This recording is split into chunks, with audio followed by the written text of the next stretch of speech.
Bienvenue sur l'émission que l'on s'accorde pour une vie de plus en plus élégante.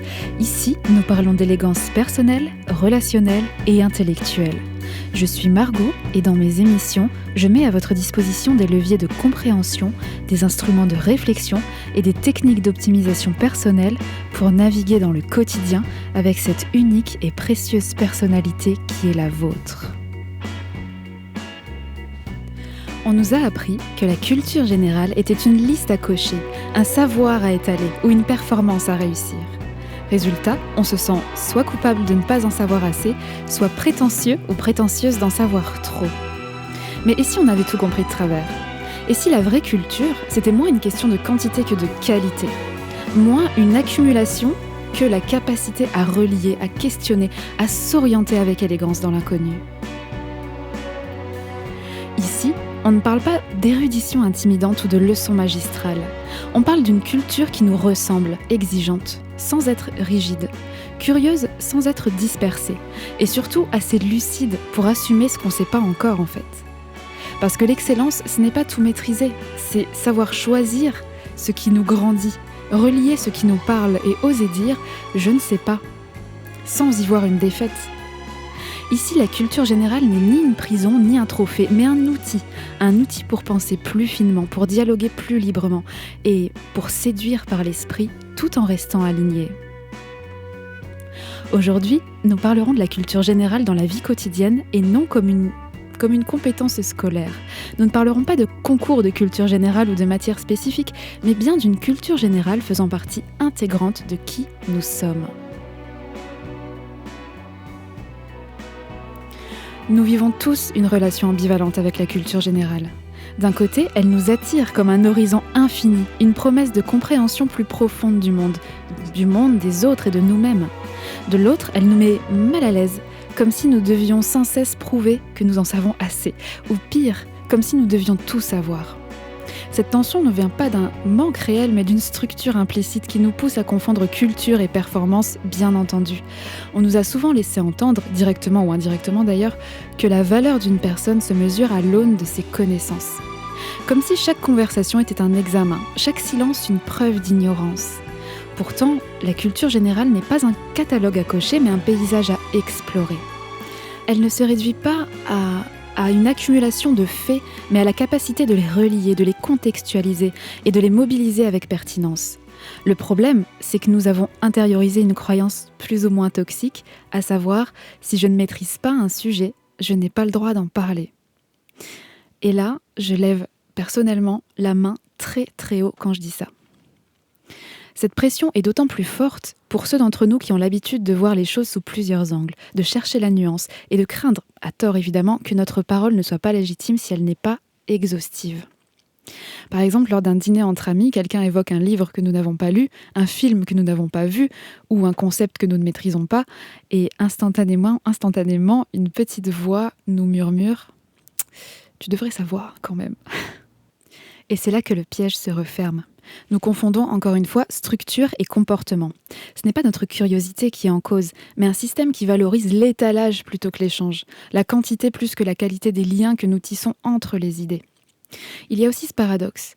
Plus nous en savons, plus nous réalisons l'étendue de ce que nous ignorons. Et cette prise de connaissance, au lieu d'être libératrice, devient une source d'anxiété parfois. On peut se dire facilement comment est-ce que je peux parler de philosophie si j'ai pas lu Kant ? Ou comment puis-je donner mon avis sur l'art contemporain si je connais pas tous les mouvements ? Et vous vous rendez compte, c'est pas possible.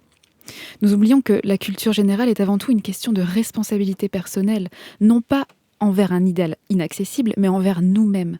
Responsabilité de choisir ce qui nous nourrit, de reconnaître ce qui nous échappe évidemment et d'assumer nos préférences, de les assumer sans culpabilité.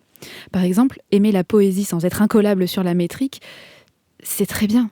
S'intéresser à l'histoire sans retenir toutes les dates, c'est très bien aussi. Ou discuter de science sans être expert, c'est parfait. L'élégance ici ne réside pas dans l'érudition, mais dans la façon dont nous respectons dans notre apprentissage. En osant dire « je ne sais pas, mais ça m'intéresse ». En préférant une question pertinente à une chose, à une réponse approximative, en voyant chaque sujet comme une invitation à quelque chose plutôt que comme une épreuve à passer. Il y a cette peur plus subtile de paraître superficiel ou prétentieux en fait. On se dit, si je parle pas, enfin, si je parle de ce que je connais à peine, on va me juger. Si je me trompe, on va me prendre pour un ignorant. Évidemment qu'on se le dit, ça c'est normal. Mais cette peur, si nous l'écoutons de près, elle révèle quelque chose de précieux. Notre désir d'excellence, c'est vrai.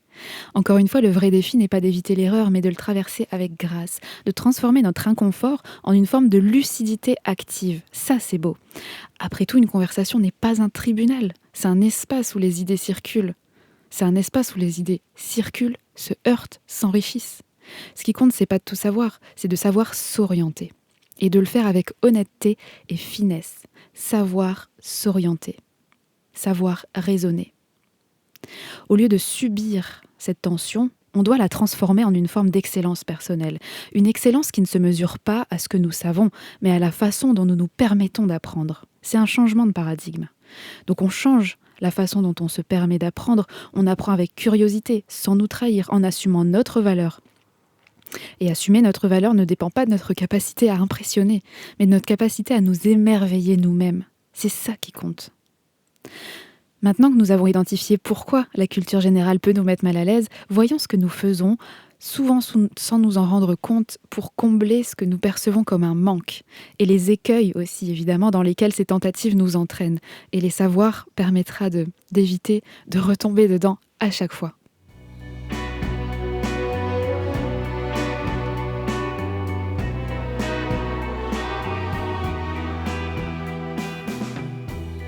Quand on se sent en décalage face à la culture générale, on tente souvent des solutions qui finissent par nous desservir.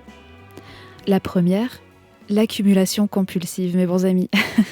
Résultat, on retient mal, on stresse et on passe à côté de l'essentiel. La culture, c'est d'abord un art de relier, pas une course à l'info. Deuxième écueil, l'évitement pur et simple. Je connais rien à l'économie, donc je vais parler de la météo, ce sera très bien. Vous voyez ? En faisant ça, on se prive de découverte et on renforce notre sentiment d'exclusion. Pourtant, une simple question comme « Pourquoi ce sujet t'intéresse ?» à votre interlocuteur. Ça peut ouvrir bien plus de portes et des portes bien plus enrichissantes qu'un monologue improvisé. Comprenez ce que je veux dire ? Troisième piège, le camouflage. On utilise des termes vagues, on hoche la tête, on fait oui de la tête, en espérant passer inaperçu. Mais cette stratégie-là, elle est vide. Elle nous éloigne de l'excellence personnelle qui ne réside pas dans l'illusion de savoir, mais dans l'honnêteté de notre curiosité. Enfin, il y a la comparaison stérile. Un tel a lu Proust à 15 ans. Moi, je traîne encore sur des essais grand public, donc je crains. Cette habitude nous fait oublier que la culture générale n'est pas un concours. Elle est un outil. Elle n'est pas un trophée. Son but à la culture générale, c'est de nous aider à penser, à dialoguer, à grandir, à raisonner, pas à collectionner des preuves de notre valeur. Ces tentatives ont un point commun. Elles partent d'une peur, celle de ne pas être légitime et celle de ne pas être légitime. C'est juste celle-là. Pourtant, la vraie légitimité ne vient pas de ce qu'on sait, mais de la façon dont on assume ce qu'on ne sait pas. C'est ça la légitimité. On court après un idéal inaccessible au lieu de cultiver ce qui nous ressemble vraiment, à savoir un savoir choisi, des échanges authentiques et le droit de progresser à notre rythme, bon sang, ce droit-là. Il faut en fait apprendre à naviguer dans l'inconnu avec élégance. C'est ça l'élégance aussi, l'élégance intellectuelle. Avoir chaque je ne sais pas, non pas comme un aveu d'échec, mais comme le début d'une exploration. Maintenant, changeons de perspective. Et si la culture générale n'était donc plus un fardeau, mais un moyen de parler de tout, un moyen, un outil, un moyen de parler de tout, non pas parce qu'on sait tout, mais parce qu'on sait comment s'y prendre.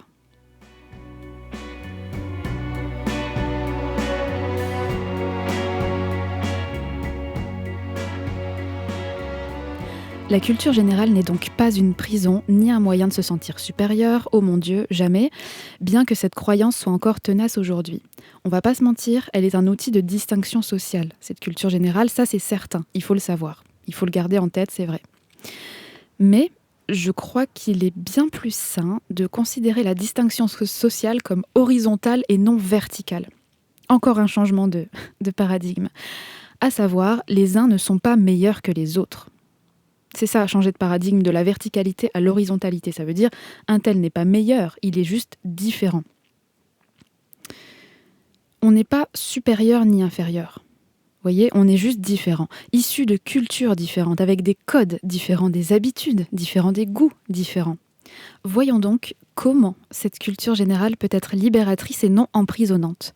Comment la voir comme un levier d'excellence, une forme d'élégance d'esprit et surtout un pont entre nous et les autres.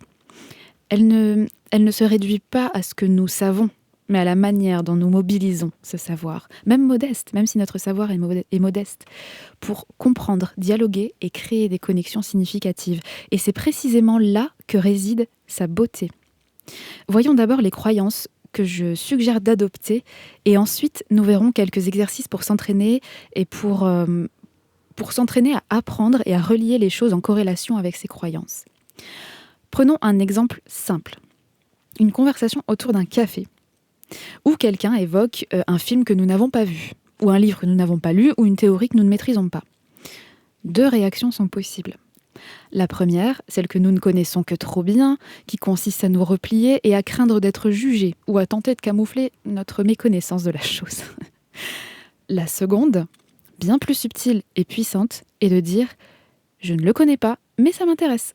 Qu'est-ce qui t'a marqué là-dedans ?» Et en une phrase, nous transformons une situation inconfortable en une opportunité d'échange. Nous ne parlons pas de tout, mais avec tout. C'est différent. C'est cette nuance qui change tout. Nous ne parlons pas de tout, mais avec tout. La culture générale, dans cette perspective, n'est pas une accumulation de connaissances, mais une capacité à s'orienter, à poser des questions pertinentes et à relier les idées entre elles. Et c'est aussi bien sûr un outil de développement personnel. Elle nous permet de voir le monde sous des angles multiples, de nuancer nos opinions et d'éviter les pièges des raisonnements simplistes. Ça, c'est génial. Par exemple, discuter d'un sujet politique sans tomber dans les clichés. Ou aborder une œuvre d'art en y voyant non pas un objet de culte, mais une invitation à réfléchir. Elle nous rend plus agiles intellectuellement, plus capables de nous adapter à des contextes variés et surtout plus libres de penser par nous-mêmes. Encore une fois, la culture générale n'est pas là pour nous enfermer dans des cases, mais pour nous ouvrir des portes, au contraire. Adopter cette perspective, ça libère vraiment, je trouve. Et puis, il y a aussi cette dimension relationnelle, évidemment. Au lieu d'avoir... Alors, on a un rapport aux choses, mais aussi on a un rapport aux relations. La dimension relationnelle, qui est peut-être la plus précieuse. La culture générale, quand elle est vécue avec légèreté et curiosité, devient un langage universel. Excusez-moi, je bafouille un peu. Elle nous permet de dialoguer avec des personnes aux horizons très différents. Elle nous permet de trouver des points communs là où on ne voyait que des divergences. Imaginez un repas de famille où les opinions divergent, évidemment, ou une réunion entre collègues qui ont des expertises variées, évidemment. Eh bien là, au lieu de chercher à impressionner ou à éviter les sujets délicats, on peut utiliser notre culture comme un filtre de connexion. Vraiment, en étant curieux sincèrement, en demandant comment est-ce que tu vois ce problème, qu'est-ce que ce sujet évoque pour toi. Bon, avec des mots différents peut-être selon les contextes, mais le cœur de la question c'est ça. Ces questions qui sont simples en apparence, elles créent un espace où chacun se sent écouté et respecté. Elles transforment une discussion en une rencontre. Si évidemment les questions sont bien tournées comme je le disais. Mais pensez à ça, pensez au fait que ce genre de questions transforme une discussion en rencontre. C'est pas magnifique? Tout ça, ça demande vraiment une forme d'audace, évidemment. D'audace et de courage. L'audace de ne pas tout savoir, l'audace d'assumer nos lacunes, mais c'est précisément cette humilité qui rend notre approche élégante. Comme le disait un grand penseur systémique, la vraie intelligence, ce n'est pas d'avoir toutes les réponses, mais de savoir quelles questions se poser. Et je parle bien entendu de ce cher Paul Václavic.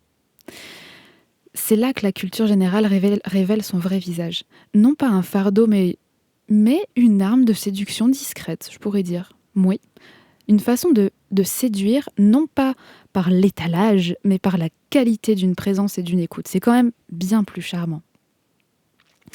Elle peut être aussi parfois un outil de défense. On peut penser comme ça aussi. Oui, dans un monde où les opinions sont évidemment tranchées et où les certitudes sont bruyantes, savoir naviguer entre les savoirs, croiser les perspectives et garder son esprit critique est une forme de résistance. C'est de l'intelligence stratégique, c'est de l'intelligence élégante.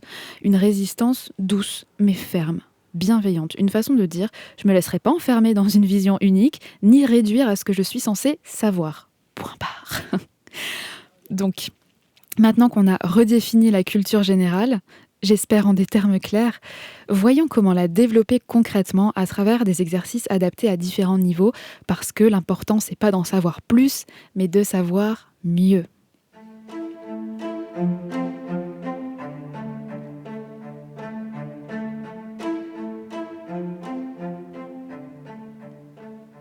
La culture générale ne se développe pas par la force ou l'accumulation frénétique, mais par des niveaux d'exercice adaptés à notre esprit, adaptés à notre curiosité et à notre façon unique de penser. Voici comment l'aborder avec élégance et efficacité. Je propose 5 niveaux, et vous aurez le temps de vous amuser. Le premier niveau, c'est l'orientation. Avant de plonger dans un sujet, prenons le temps de nous repérer. Dans une grande ville inconnue, par exemple, commençons par repérer les monuments et les noms des toutes petites rues, par exemple. Ou aussi, un autre exemple, dans une conversation, si on aborde un domaine qu'on ne maîtrise pas, par exemple l'architecture baroque, nous n'avons pas besoin d'en devenir experte en une nuit. Il suffit de saisir les 3 ou 4 idées clés, à savoir ses origines, où et quand, ses figures majeures, un nom, un seul, et une œuvre emblématique, et quelque chose qui va vraiment enrichir votre pensée là-dessus, un débat sur le domaine qui l'anime en fait. Pourquoi certains aiment ce mouvement, pourquoi d'autres le critiquent. Ça va vraiment enrichir les 3 points. Très très intéressant. Et si vous savez ça, vous pouvez accrocher chaque nouvelle connaissance, chaque nouvelle bribe de conversation sur ces bases, et en fait le puzzle va progressivement se constituer dans votre esprit, si on peut appeler ça un puzzle d'ailleurs, parce que je ne considère pas vraiment que ce soit des pièces à assembler, mais plutôt que chaque bribe de savoir s'enrichit l'un et l'autre en fait. Et du coup ça va créer quelque chose au bout d'un moment qui n'est pas un puzzle puisqu'il n'est pas défini d'avance. Enfin bon, bref, vous voyez ce que je veux dire. L'objectif ici c'est pas de tout savoir, mais de savoir où chercher et comment rebondir. D'ailleurs, dans une conversation où vous ne connaissez pas le sujet, posez d'abord des questions sur ces points-là. Les origines, les figures, le débat actuel. Votre interlocuteur se fera un plaisir de vous expliquer ça avec ces mots. Et vous, ça vous permet d'établir la carte d'un nouveau paysage et de créer une connexion et une rencontre en même temps. Merveilleux. Ce n'était que le premier niveau. Alors, c'est une transition parfaite pour arriver donc au deuxième niveau qui est la connexion. Une fois les bases posées, nous pouvons créer des liens. Créer des liens avec ce que nous connaissons déjà. Ça, c'est très très important. Par exemple, si nous découvrons un concept philosophique, on peut tout à fait se demander en quoi cela résonne avec ce que je sais de la psychologie, de l'art, ou même de mes propres expériences, pas forcément un autre domaine. Ces ponts entre les disciplines transforment des connaissances isolées en un réseau vivant. Et ça met en valeur l'humain que vous êtes par la même occasion, puisque ce qui fait la richesse d'un humain, c'est son réseau de diversité et non les informations isolées et accumulées maladroitement, si je peux dire ça comme ça. Des informations isolées qui, si elles ne sont pas contextualisées, elles servent à rien. Un dîner entre amis devient alors une occasion de dire « Tiens, cela me fait penser à si », plutôt que « Je connais pas. Je connais pas, donc je m'intéresse pas ».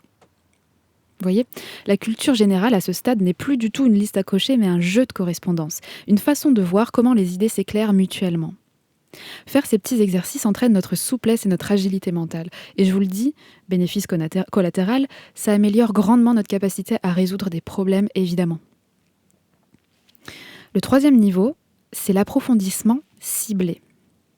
Ici, nous choisissons un angle précis qui nous intrigue. Pas besoin de lire un ouvrage entier sur la Renaissance, un chapitre, un essai, ou même un documentaire bien choisi suffira. L'important, c'est de creuser ce qui nous parle, sans culpabiliser, de laisser de côté le reste. Par exemple, si un roman nous captive, nous pouvons explorer son contexte historique ou ses thèmes, mais sans nous forcer à tout savoir de son auteur, bien sûr. Il faut aller vers ce qui nous plaît, en fait. Cette approche, elle évite vraiment l'éparpillement, ça nous permet de devenir intéressant sans être pédant. Alors ça, c'est vraiment le côté paraître. Mais c'est beaucoup plus intéressant. En fait, encore une fois, c'est le bénéfice collatéral. Vous ne cherchez pas à devenir intéressant, on s'en fiche d'être intéressant. Enfin, c'est toujours agréable de penser que l'autre pense qu'on est intéressant. Mais sur le principe, on s'en fiche. Ce qui est vraiment cool, c'est que nous, ça nous intéresse vraiment, que ça nous émerveille, qu'on adore faire ça, en fait. Et donc, ça nous permet de devenir intéressant sans être pédant, puisqu'on est intéressé que parce qu'il nous intéresse vraiment. Vous comprenez ? J'ai l'impression d'être un peu... de dire beaucoup de choses dans plusieurs angles différents. J'espère vraiment me faire comprendre. Je fais beaucoup d'efforts pour ça. Donc ce niveau-là, l'approfondissement ciblé, il prend un peu plus de temps, mais encore une fois, c'est vous qui décidez de ce temps. Ça peut être une demi-heure, ça peut être 2 heures, ça peut être 2 heures par semaine, 2 heures par jour. Ça peut être ce genre de choses. Et ici, dans ce niveau-là, il y a 2 choses. La première, c'est qu'il faut s'y plonger réellement. Ne pas être passif dans son apprentissage, ça ne sert à rien d'être passif dans son apprentissage, c'est une grande perte de temps. Il faut être concentré vraiment sur cet approfondissement ciblé. Et la deuxième chose, c'est que il faut se concentrer uniquement sur l'approfondissement ciblé. En fait, c'est totalement contradictoire avec le niveau 2 dont le but est de relier les choses. Mais ici, si vous vous mettez dans un mode, on va dire, vous vous mettez en mode apprentissage, concentrez-vous uniquement sur ça parce que dans ce petit laps de temps que vous vous serez consacré, les choses, elles vont rentrer plus en profondeur et elles vont ressortir de façon différente plus tard. Pourquoi je vous suggère de faire ça ? Parce que ce qui est génial, c'est ni la capacité à faire des liens, ni la capacité à se concentrer sur une seule chose. Ce qui est génial, c'est la capacité à faire les deux quand on le décide, en fait. C'est de savoir faire les deux, c'est-à-dire de savoir quand faire l'un et quand faire l'autre, sans se laisser embarquer et donc finir par culpabiliser finalement. Quand vous êtes dans une conversation, dans un échange, il est important de savoir faire des liens. Quand on essaye d'apprendre quelque chose, il est important de ne pas s'éparpiller. Ces deux capacités se nourrissent mutuellement. C'est un équilibre à trouver, c'est une élégance à avoir. Le 4e niveau, c'est la pratique sociale. Comme je vous le disais, la culture générale prend tout son sens quand elle devient un outil de dialogue. Donc ici, on repasse à la capacité à faire des liens. Et au lieu de craindre les conversations, utilisons-les comme des laboratoires. Oui. On pose des questions. Qu'est-ce que tu as retenu de ce livre ? Comment est-ce que tu appliquerais cette idée dans la vie quotidienne, par exemple ? Ces questions simples transforment une discussion en une exploration collective. Et si nous ne savons pas, qu'importe en fait. Je ne l'ai pas lu, mais ton avis par contre m'intéresse. Ça, c'est une phrase bien plus puissante qu'un silence gêné. Et vous allez voir, vous ne verrez pas passer le temps en fait pendant ces conversations parce que c'est vraiment très stimulant. C'est comme ça qu'on ressort d'une discussion avec des idées, des perspectives et plein de choses comme ça dans la tête. Au passage, on crée des relations vraiment profondes en fait avec ça. Mais c'est pas le sujet. Et le 5e niveau, je l'ai appelé l'intégration créative. Enfin, ici, la culture générale atteint son plein potentiel quand nous le métabolisons, quand nous le catalysons, c'est-à-dire quand nous la réinventons à travers notre prisme. C'est ce que je vous disais 2 niveaux plus bas quand je vous disais que la culture intériorisée va ressortir différemment. C'est pareil, c'est ça en fait. Et comment on fait ça ? Eh bien, ça peut prendre plusieurs formes. Ça peut être un carnet où nous notons des citations, où nous notons nos réflexions, le fameux carnet de culture, si vous connaissez. Ça peut être aussi une conversation où nous mélangeons des références inattendues, comme on vient de le dire. Ça peut être aussi une simple habitude. Chaque semaine, partager une découverte avec quelqu'un, par principe. Ça peut être aussi une création artistique, évidemment. Une composition musicale, une chanson, une peinture, un texte, une nouvelle, qu'importe. Catalyser ce savoir appris dans une création. Ça peut être aussi un prisme de pensée. C'est-à-dire que vous prenez ce que vous avez appris et vous vous dites « cette semaine, ou juste aujourd'hui, j'essaie de penser uniquement par ce que j'ai appris ». Ça ouvre l'esprit, ce genre de choses. Ça peut être aussi une remise en question forcée. J'adore ça parce que ça développe l'esprit critique. Vous prenez ce que vous avez appris et vous vous mettez ensuite dans la peau de quelqu'un qui veut détruire cet apprentissage par tous les moyens et arguments possibles. Donc vous notez tous les arguments et ensuite vous changez à nouveau de bord et essayez de répondre à toutes ces objections. Et d'ailleurs, ça vous permettra de creuser encore plus un sujet. Donc non, c'est pas de la schizophrénie, c'est juste un moyen d'ouvrir ses perspectives et d'avoir une pensée multidimensionnelle. Pour moi, c'est ça l'élégance. Vous pouvez faire aussi un exercice de partage asymétrique. Ça, c'est le fait d'en discuter avec quelqu'un de la façon suivante. Vous lui dites: voilà ce que j'ai appris, voilà ce que j'en ai compris, et toi, qu'est-ce que tu en comprends et à quoi ça te fait penser? Ça, c'est un excellent exercice parce que ça vous force à résumer avec vos propres mots et ça s'ancre donc bien plus profondément dans votre esprit. Et en plus, vous échangez avec quelqu'un, donc c'est tout bénef, vous voyez? Métaboliser, c'est digérer l'information jusqu'à ce qu'elle devienne une partie de vous. C'est ça, métaboliser les choses, catalyser les choses. L'excellence ne réside pas dans l'érudition, comme je le disais, mais dans la façon dont nous faisons nôtre ce que nous apprenons. Pourquoi ça fonctionne, ce genre de choses, ces exercices, pourquoi ça fonctionne?